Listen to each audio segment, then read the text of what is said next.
بسم اللہ الرحمن الرحیم۔ السلام علیکم ورحمۃ اللہ وبرکاتہ۔ قرآن معلومات چینل میں آپ کو خوش آمدید کہتا ہوں۔ آج جو وظیفہ لے کر آپ کی خدمت میں حاضر ہوا ہوں، اس وظیفے کو کرنے کے بعد انشاءاللہ تعالی آپ کو کسی وظیفے کی ضرورت نہیں پڑے گی۔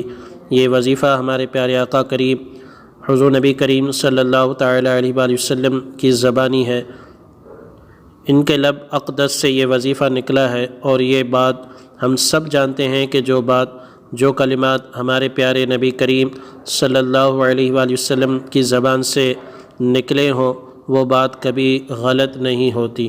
یہ وظیفہ میری ہر بہن ہر بھائی جو قرضے کے نیچے دبے ہوئے ہیں، ان کے مالی حالات بہت ہی زیادہ خراب ہیں، کھانے کو لالے پڑے ہوئے ہیں، انشاءاللہ تعالی پورے یقین کے ساتھ کریں گے تو خود اپنے محسوس کریں گے۔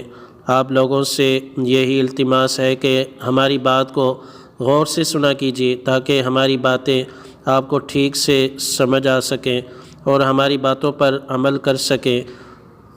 اس وظیفے کے بارے میں آپ کو ایک واقعہ بھی بتاتا چلوں کہ یہ وظیفہ کس قدر آزمودہ اور مجرب ہے۔ روایت میں آتا ہے کہ ایک دفعہ ایک شخص ہمارے پیارے آقا کریم صلی اللہ علیہ وآلہ وسلم کے پاس آیا اور آ کر کہنے لگا، یا رسول اللہ صلی اللہ علیہ وآلہ وسلم، دنیا نے میری طرف سے پیٹھ پھیر لی ہے، مطلب کہ کھانے پینے کو کچھ بھی نہیں، روزگار سے بہت زیادہ تنگ ہوں، حالات سے بہت زیادہ پریشان اور تنگ ہوں، اور آپ کے پاس آیا ہوں۔ تو آپ صلی اللہ علیہ وآلہ وسلم نے اس شخص کی طرف دیکھا اور کہا کہ تم ملائکہ کی تسبیح کیوں نہیں پڑھتے؟ کیوں اس تسبیح سے غافل ہو گئے ہو؟ اللہ رب العزت اس کے صدقے سب کو رزق دیتا ہے۔ آپ صلی اللہ علیہ وآلہ وسلم نے اس شخص سے فرمایا، جب صبح صادق طلوع ہو تو یہ تسبیح 100 مرتبہ پڑھنی ہے۔ صبح جب فجر کی نماز کا وقت ہو تو نماز فجر کی 2 سنت ادا کرنے کے بعد یہ ایک تسبیح کو 100 مرتبہ پڑھنا ہے۔ فجر کے 2 فرائض ادا کرنے سے پہلے اپنی تسبیح پوری کرنی ہے۔ وہ تسبیح کون سی ہے؟ وہ تسبیح یہ ہے، سبحان اللہ و بحمدہ، سبحان اللہ العظیم، استغفر اللہ۔ اس چھوٹے سے وظیفے کو آپ نے 100 مرتبہ کرنا ہے۔ سرکار دو جہان رحمت للعالمین صلی اللہ علیہ وآلہ وسلم نے ارشاد فرمایا کہ اس وظیفے کو کرنے کے بعد دنیا تمہارے پاس ذلیل ہو کر آئے گی۔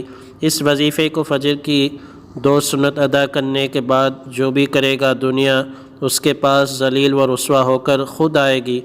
آج کل ہمارا سب سے بڑا مسئلہ صرف ذریعہ معاش ہے۔ ہر دوسرا شخص اسی پریشانی کی وجہ سے پریشان ہے۔ ان کے کاروبار میں برکت نہیں، رزق میں فراوانی نہیں، تو ایسے لوگوں کے لیے یہ بہترین وظیفہ ہے۔ کیجئے اور دعائیں دیجئے۔ ویڈیو آپ کو کیسی لگی؟ چینل پر نئے ہیں تو چینل سبسکرائب کیجئے، ویڈیو کو لائک کمنٹ دوستوں کے ساتھ شیئر کیجئے۔